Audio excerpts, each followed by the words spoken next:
Happy Friday, everybody. Hope you're doing well. Getting for a big weekend. It is raining right now outside the windows here at the BR Guest Podcast Studios in St. Peters, Missouri, but that's okay. It's cool. The temperature's down. It's actually below 80 for the first time in forever. So I'm not complaining.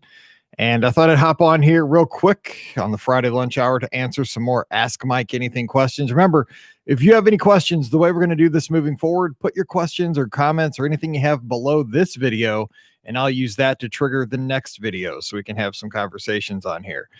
Lynn Wilcox, my buddy, says, what was your worst experience at Walt Disney World?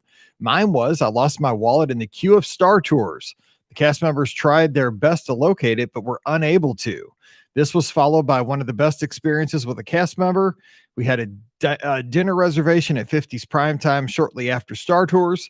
The cast member that was our server was perceptive enough to realize I was not in my prime time mood. The server just provided us with good, normal restaurant service without the show, which I appreciated immensely. And I will say that a good server reads the room. And I think cast members at Walt Disney World read the room. Sometimes they can intervene when kids are blowing up and having, meltdowns, and, a lollipop, a popsicle can go a long way. Sometimes with adults, just hope you're doing, hope you're hanging in there, stuff like that. Kind words doesn't have to always be some kind of a comped gift. Just kind words and attention can go a long way. So Len, thanks for sharing that. My worst experience, I thought about this one because it's been up here for a couple days and I've been trying to think. I really haven't had a lot of bad experiences at Walt Disney World. The one that scared me the most and that was at the time the worst was before the very first podcast cruise. I think that was in 2011. Super hot in the Magic Kingdom. Of course, we tell everybody when you're going on a cruise, get down there at least a day early. So we went down a couple days early, playing in the parks in July. Super hot. We had a huge meal at Whispering Canyon with everybody that was going to sail with us, some folks that weren't. It was a big podcast meetup. I would say there were probably 60 or 70 of us at Whispering Canyon that night.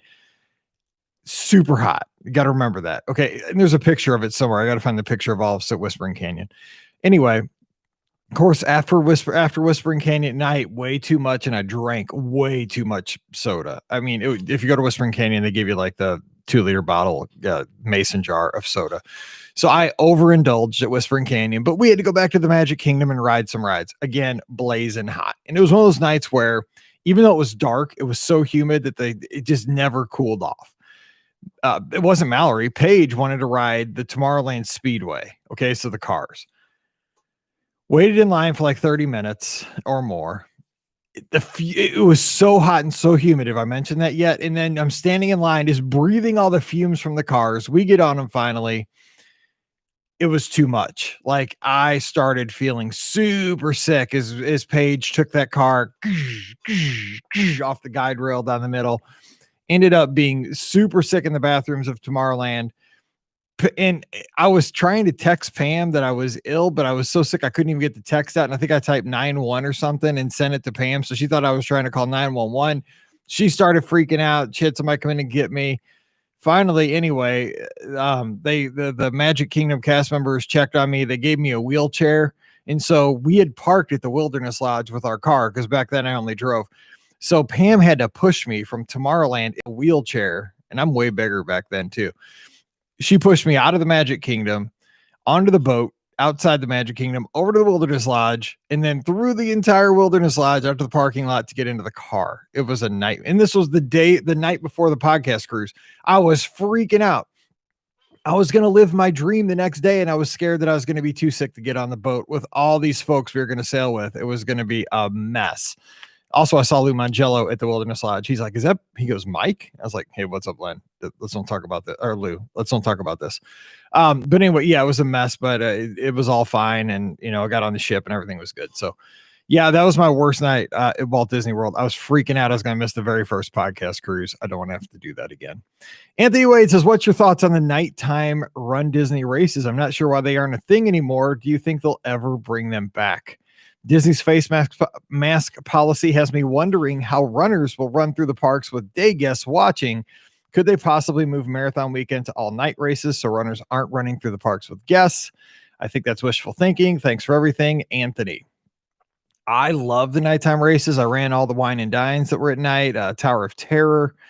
It was just really nice. What happened, I think, was they had a bad run of like stormy weather at night. And you do tend to have less bad weather at like 3, 4, 5 o'clock in the morning. The atmosphere is more stable at that time generally. I don't think that they'll bring the nighttime races back, at least in the next like 2 to 3 years. They are fun though, and they sell it super quickly. So it would be something maybe as things settle back down in the mid 2020s, they could look at.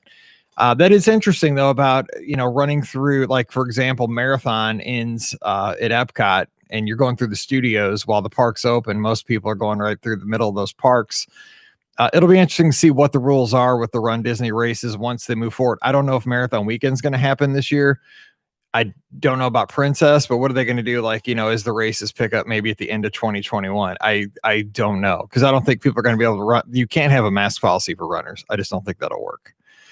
Aaron says, are you going to use Disney transportation during your upcoming trip or rent a car? The buses are the main thing I'm just not comfortable with yet. Yes, I am going to use all Disney transportation. We're not renting a car. Going to take Magical Express over. I want the full experience. One of the reasons I'm going down, let me be honest. I love Walt Disney World, and I haven't got to do anything with Mallory this summer hardly at all. So we're going to have fun. But a big reason I'm going is that, I'm helping guests plan trips, and this is a whole different thing. I can't give real good advice unless I've been there. Even though we're getting trip reports on Mondays from folks that have gone and given their thoughts, I want to be able to say, I sat in that seat, I rode that ride, I went to that restaurant, I went through that procedure. So I am going to get to research to find out what it's like to be able to share on the show. But I am going to ride the buses, Magical Express as well, flying out on Southwest. So yeah, we'll see how it goes. I hope I got my masks ready. I got some N95s in the mail yesterday. Ashley simply asks, what is your favorite deluxe hotel? Dang, that's a good go, man. I don't stay deluxe hardly ever. I would have to say probably the Polynesian, but I can't really afford to stay there. I've only stayed there one night in my life before a cruise way back a long time ago. The Polynesian would have to be it. But the one I've probably stayed at the most deluxe, I love Wilderness Lodge, and I also love Yacht Club. So I would go with those two. See David Z, and thanks everybody for being patrons. I haven't said that for Anthony, Len, Aaron, Ashley. Thank you for being patrons. Hope you're having a great Friday. David as well. Z, thanks for being a patron. We're planning on going to Olivia's next week. See you there. What's your go-to meal when you go? Okay, so we're going super cheap on this trip because obviously times are tough. Mallory and I both have annual passes, so we're not paying for tickets. We have frequent flyer miles that are going to expire, covering our round trip tickets for both of us. I'm paying $21 round trip tickets for our flights. And then we got a really steal of a deal, less than $400 for the hotel for the 5 nights at Pop Century. So that's all we're paying. We're going to eat counter service and, really go cheap on that if we can. No souvenirs, stuff like that. But we are going to maybe do 2 sit-down meals. I'm thinking Olivia's and I'm thinking 50's Primetime because that's Mallory's favorite. When I go to Olivia's, I always get the buttermilk chicken. It is so solidly good. But also there's something called the Duval burger. It's killer. So either one of those, you cannot go wrong. Final question of this Friday is from Marlessa up in New York. Thanks for being a patron. Which Disney character, he or she can be from a Disney movie or an attraction, do you think is closest in personality to you, Pam and Ricky, respectively? Shoot, I don't know about Pam and Ricky. For me, I would hope it's Buzz Lightyear. He's very optimistic, kind of discovering himself each day, finding out more about himself, but also, taking, he doesn't really fly, but he falls with style. That's kind of how I see my life. I probably am not I'm not a Joe Rogan or whoever that is, the big podcasters, but I'm trying, I'm trying at it. I'm not a broadcaster, but I'm trying. I don't know about Ricky and Pam. We'll have to throw that out there. So put your comments below. Ricky and Pam, what characters are they? Also, maybe I'm because I'm getting older.